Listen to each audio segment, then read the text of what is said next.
ফিলিস্তিনের গাজায় ২১ মাস ধরে চলা ইসরায়েলি আগ্রাসন ভয়াবহ মানবিক বিপর্যয়ে রূপ নিয়েছে।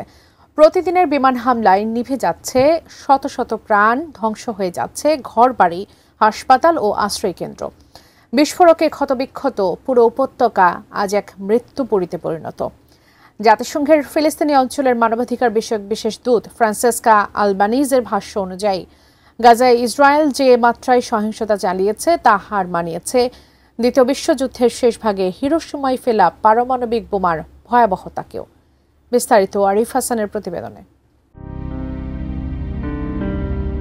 বিশ্ব ইতিহাসের নৃশংসতার অনেক অধ্যায় লেখা হয়েছে, হিরোশিমা, নাগাসাকি কিংবা দ্বিতীয় বিশ্বযুদ্ধের গণহত্যা।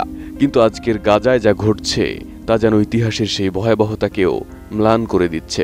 জাতিসংঘের ফিলিস্তিনি অঞ্চলের মানবাধিকার বিষয়ক বিশেষ দূত ফ্রান্সিসকো আলবানিজ বলেছেন, ইসরায়েল গাজায় যে মাত্রায় সহিংসতা চালাচ্ছে তা হিরোশিমায় ফেলা বোমার ৬ গুণ শক্তিশালী বিস্ফোরকের চেয়েও ভয়াবহ।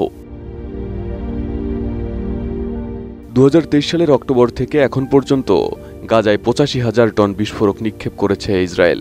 এই সংখ্যা শুধু পরিমাণে নয়, বরং প্রতীক অর্থেও বিভীষিকাময়।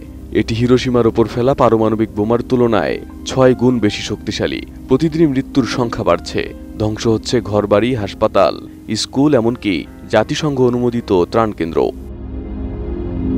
ভিশন এসি নিয়ে এলো মানিব্যাক গ্যারান্টি অফার। ১ মাস ব্যবহার করে সন্তুষ্ট না হলে সম্পূর্ণ টাকা ফেরত।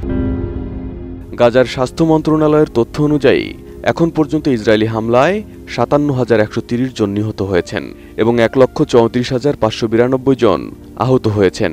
এছাড়া প্রতিদিন নিহত হচ্ছেন শত শত ফিলিস্তিনি। ইসরায়েলি আগ্রাসনের ভয়াবহতা এতটাই যেন আশ্রয় চাওয়াও এখানে মৃত্যু ডেকে আনে। ইসরায়েলি হামলায় মারা গেছেন ৬৫২ জন ত্রাণ প্রার্থী।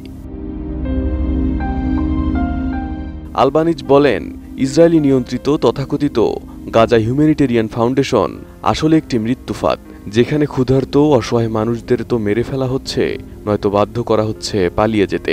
গাজা এখন এমন একটি অঞ্চলে পরিণত হয়েছে যেখানে নতুন অস্ত্র, নজরদারি প্রযুক্তি, প্রাণঘাতী ড্রোন এবং রাডার সিস্টেম পরীক্ষার জন্য বাস্তব ল্যাবরেটরি হিসেবে ব্যবহৃত হচ্ছে।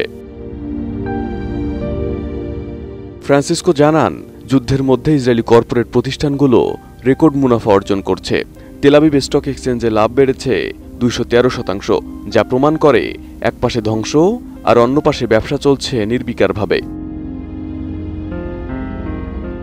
আলবানিজ বলেন, অন্তত ৪৮টি কর্পোরেট প্রতিষ্ঠান, অস্ত্র কোম্পানি, ব্যাংক, প্রযুক্তি জায়ান্ট, এমনকি একাডেমিক সংস্থাগুলো পর্যন্ত এই দখলদার অর্থনীতির সঙ্গে যুক্ত। তাদের সকলকে মানবাধিকার লঙ্ঘনের দায়ে আন্তর্জাতিক জবাবদিহির আওতায় আনতে হবে। আলবানিজ স্পষ্ট আহ্বান জানান, ইসরায়েলের ওপর পূর্ণাঙ্গ অস্ত্র নিষেধাজ্ঞা, বাণিজ্য ও বিনিয়োগ বন্ধ এবং কর্পোরেট প্রতিষ্ঠানগুলোর জবাবদিহি নিশ্চিত করতে হবে। পাশাপাশি নাগরিক সমাজ, ট্রেড ইউনিয়ন, আইনজীবী এবং সাধারণ মানুষের সরাসরি অংশগ্রহণ ছাড়া এই গণহত্যা থামবে না।